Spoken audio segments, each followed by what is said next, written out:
I couldn't believe we'd escape with our limbs intact. But the ship mistress had accepted our conditions, and now the Kigyar horror show was behind us. We were alive, and thankfully, clear of the Jackal perimeter. I've finished analyzing the atmospheric readings from Ari's data chip. You're helping now. I thought you were a company man. I am, but I knew you were just going to ask Mashak to do it, so I thought it might as well get done properly. Between these readings and those from the other 4 colonies, compensating for pre-event weather conditions on each world, a pattern has emerged. Pattern? What sort of pattern? In the days and hours leading up to the anomalies, each planet experienced a specific wave of gravitational and electromagnetic disturbances. So, if we find a planet experiencing those same disturbances, we can predict the next anomaly. Mashak, can you cross-check those patterns against current conditions from local colonies? Already on it. I can only access a few nearby worlds, but there's a match. A planet called Laika 3. Statistically speaking, they're about to have a really bad day. Well, we've got to warn them, help them evacuate, whatever we have to do. Before you set your course, you should know I've also transmitted my findings back to ONI headquarters. You did what? Shoot him! A heavily populated world is about to be hit by an anomaly that has proven catastrophic. Millions of lives could be at stake. The government charged with their defense needed to be made aware of this. ONI's not gonna save those people. They're gonna let those people die, because that's what they do. You know that. Shoot him! Yes, Maya, I do know that. ONI's not going there to save lives on Laika 3 because those lives can't be saved. You don't know that! Totally shoot him. The UNSC will deploy troops to Laika 3 with the directive of containing the damage. You mean controlling the story? Their efforts will save countless other colonies from unnecessary panic. Unnecessary? It seems pretty necessary to me. I assure you, it is most certainly too late to evacuate any of the major population centers on Laika 3. Those people will die, but others could be saved. We have to at least try! I'd spent years playing the pretend hero, acting bigger than life. I'd always told myself it was just that, an act. But with Bostwick standing in front of me, ready to risk everything, I knew. I believed it too. And if I believed it, why couldn't I just live it? What Maya was supposed to do had become so unclear to me, but what Faro would do, at this point, that was the clearest thing in my mind. Set course for Laika 3. As we came out of slip space, the cockpit window was suddenly filled with blue and green. Laika 3 didn't just look like Earth. It looked like a perfect Earth. Beautiful and lush, dotted with cities but not overwhelmed. Even Bostwick, who rarely ever found reason to stop and smell the roses, was impressed. Is that all trees? I wouldn't get too attached. You know there are people down there too. Yes, millions of them. Which is why I'm curious how Maya plans to convince all of them to heed the seemingly deranged predictions of Faro, a known terrorist, and then evacuate all of them aboard this 10-seat prison transport vessel. I may not have a physical body, but even to me, it seems like a tight squeeze. You're right. We can evacuate everyone, but we don't have to. If the destruction is anything like the event on Conrad's Point, the major damage will be concentrated to one region. We just need to evacuate the people standing right on top of it. I've already started scanning the surface for any irregularities. If the weather patterns are to be taken seriously. The first blast was so sudden, I thought we'd smashed into a stray satellite. But then a message popped up on the control panel. I see you, Faro. Ilsa Zane. The 2-meter-tall Spartan washout and general psychopath with plans for an all-out war against the UNSC. The airstrike had leveled her base and made me her #1 target. How the hell did she find us? She must have put a tracker on us. Doesn't matter, she's here now. I tried to think. She had us outgunned, but maybe I could get the slipspace drive powered up. But it was already too late. We just lost engines. Mashak took to the comms. Hi, hello. Hey, a quick question. What if there was someone on this ship that didn't do anything to you and who you weren't mad at all and... Get out of the way, Mashak. It was worth a shot. Ilsa, listen to me. Those colonists below, they are all in danger. Another event is coming. And you led me right to it. I guess I owe you a thank you, Faro. Whatever's down there has the entire UNSC running scared. And something that powerful will be a nice consolation for the army you took from me. So I'm gonna take control of that thing and shove it down the UNSC's throats and through their guts. And on that note, goodbye, Faro. I threw us into a dead dive as fast as I could, but Ilsa had already crippled most of our systems. Maya, give me the controls. Why? So you can intentionally crash us into the ground? No, so I can save your life. You do not have the ability to land this ship at these speeds and with this damage, but I do. I could hear the burn of re-entry all around me. We hit the atmosphere at an insane speed, and the ship's hull was barely holding together. If the ship explodes, we're dead. But he's fine. He'll just wake up back at Oni. Maya, I promise you, I do not want to see you damaged. You can't land this ship. I can. I could feel the ship heating up around me. Smell the door seals starting to melt and bend. Fine! Go! I turned the navigation controls over to BB and closed my eyes as the G-forces built up inside my body. And then, everything was just black. Or white? I can't remember. It's all fuzzy. The harder I try, the more it slips away. The only thing that seemed real was fire. And then earth. And then the sky. The next thing I remember was the feeling of cool sheets against my skin. Then the smell of grass, melting snow. I didn't want to open my eyes. Everything felt so good, safe. For a moment, it felt like it had all been a dream. I was waking up back at the cabin. My dad would walk in any moment and wake me with the quietest whisper. I heard his voice as I opened my eyes. Good morning, dear. The glow of morning sunshine was soft and calm around him. He was standing above me. All I saw at first was that affectionate gaze. I was stuck in his eyes. But the world was coming into focus slowly, and I saw him. Tight, pale skin, scraggly beard, and no eyebrows. I'd seen him before, in a video Mashak showed me back at the safe house. Dosk Gevadim, the leader of the Triad cult. It's okay. You're safe.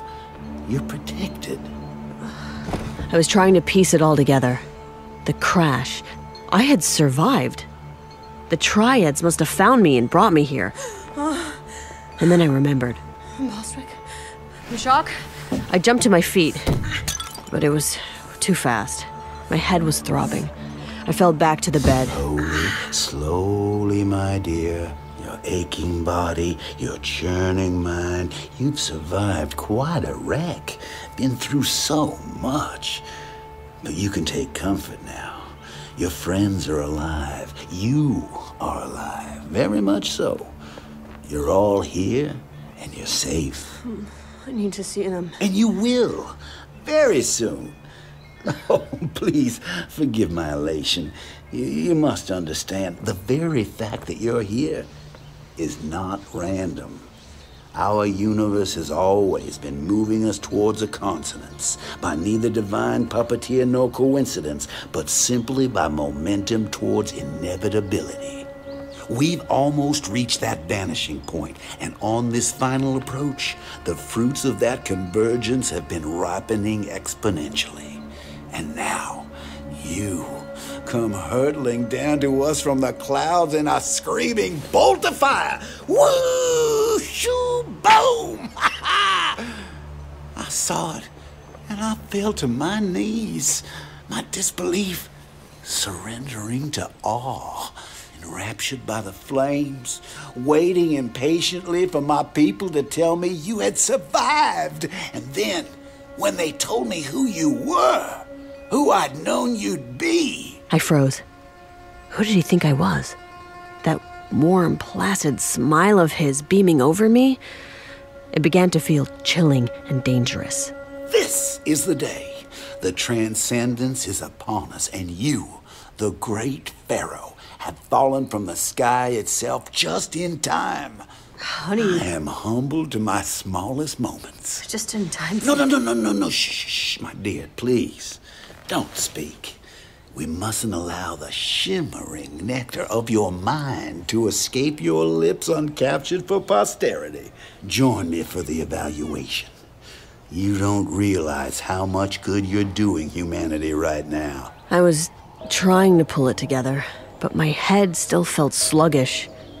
Before I knew it, he was taking my hand, lifting me to my feet, walking me out into the bright morning. It was all happening faster than I could process. The Triad encampment was spread out in a small clearing surrounded by sparsely wooded forest.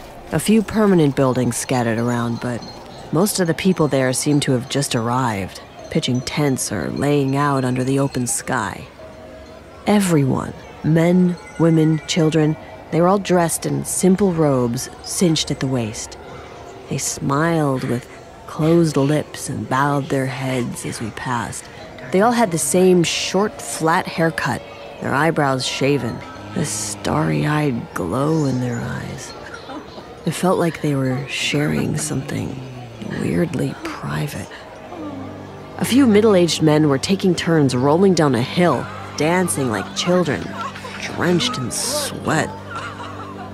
People kept wrapping their arms around each other's waists, pressing their foreheads together, humming. I could have sworn I heard a child crying off somewhere in the trees, but no one else seemed to notice. Underneath all this peace, it felt like something was bubbling, churning just beneath the surface, something deep and terrible ready to explode. As Dosk led me through this surreal scene, he kept conferring paternal nods to his grateful followers as he went. The crisp air on my cheeks was starting to wake me up, and I realized Dosk had been holding my hand the whole time. I felt nauseous. Did you know that when the Covenant was the eminent power in our galaxy, they were ruled by hierarchies? An order of 3 prophets ushering in a new age with the blessings of an oracle. These hierarchies were right to sense the continuity and shepherd it along, but in the arrogance of their perlustration, they misunderstood the ancient texts, believing the triumvirate of self to be physical, when in fact, the order of 3 is within. There is great rebirth coming, my dear. Dosk led me into a small room. Inside, I saw ancient medical instruments laid out on a table. What is this? Just a simple test, without impact or weight. It alters nothing and takes only the imprint you choose to leave. Please, sit. I sat down at the table across from Dosk as one of his followers put some archaic metal contraption on my hands and head. Dosk never took his eyes off me, never stopped smiling. I looked up at the man preparing me for the evaluation. His face was unnecessarily close to mine. Dark circles under desperate eyes, a hard smile cut deeply into his perfectly smooth skin. But his mouth smelt like bile. I held my breath. The magnificence of this day fills my bones with light, and I am humbled forevermore. Thank you for shining, Parson. The man leaned over, kissed Dosk's cheek, then backed up against the wall with his hands over his heart. That repulsive smile. What do you know about me, Pharaoh? You're a spiritual leader? Well, those are empty words from faraway judges. What do you know about me? You claim that everyone has 3 spiritual lives, and you encourage your followers to connect all of them. You tell them that's how they can achieve transcendence. And you believe these anomalies are a one-way ticket. Very good. But while the words fill your mouth, they do not come from your center. Why do you carry so much resistance to the truth? Because I think you're selling snake oil. That seemed to upset Dosk's disciples. He raised his hand, and they stopped. Please, continue. You've created a self-justifying belief system and shrouded it in mysticism. Then you use it to prey on desperate people. I prey on no one. Everyone here has come of their own free will. Everyone here cues off you, because your philosophy somehow always requires your personal guidance. That's how you set it up. You're always moving the target, so they always need you.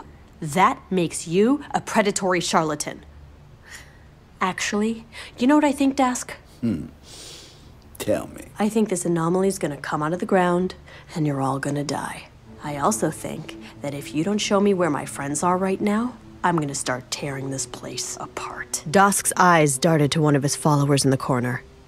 They immediately ushered Mashak into the room. Mashak! Pharaoh! Hey! Are you okay? Yeah, I'm great. Hey, check out this awesome robe they gave me. Yeah, that's great, Mashak. Where's Bostwick? Mashak shot a hard glance at me, then suddenly tipped his head in the direction of Dusk and the other triads talking in the corner.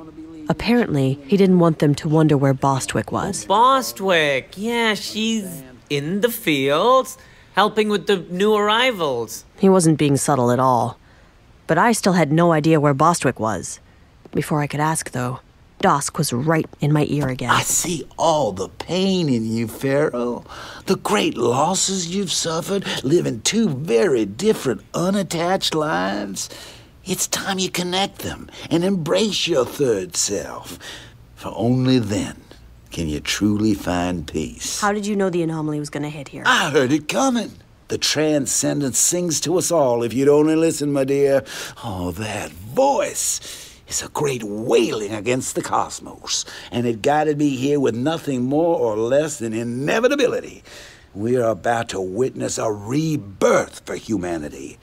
Those who stand with me in self-accretion will find great peace. He leaned in towards me as his smile faded off his face. And those who cling to themselves will be torn apart. But worry not, my dear. I'm not gonna let that happen to you. His face perked up again instantly as he turned quickly and breezed out of the room with his disciples on his heels. Shuck, we need to go now. Okay. As I turned towards the door, I noticed half a dozen men had come and were outside standing guard. Dusk wasn't gonna let us leave. I was scanning the room, looking for another way out, when the men outside started moaning. Cry out, my sweet children. Yes, yes.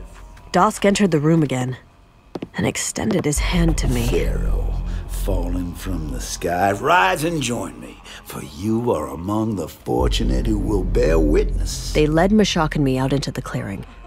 All of the followers were spread around, standing and moaning, arms reaching. I didn't know what they were reaching for. Until I saw the rocks. Okay, this is not normal. Rocks, pebbles, sticks. They were rising up, floating in the air all around us. I felt my feet starting to get light on the ground. Gravitational interference. It's starting. We need to go. Loose pieces of the world were floating everywhere. Sweet children of the universe. I turned and saw Dusk standing in the middle of the clearing, his followers gathering around him. Suddenly, Dusk was levitating 3 feet above the grass, his eyes to the sky. Are you seeing this? In this liar's plane of causation and particle, our center force is meek and quiet. Just as the gravity that sloughs off into levels unseen by organic eyes, unheralded by simian minds, we rise beyond this membrane to the higher spaces. With Dusk suspended in the air above us, I watched as some of his followers started to rise up as well, their feet slowly lifting from the ground. Then Dusk turned and looked straight at me. The end has begun.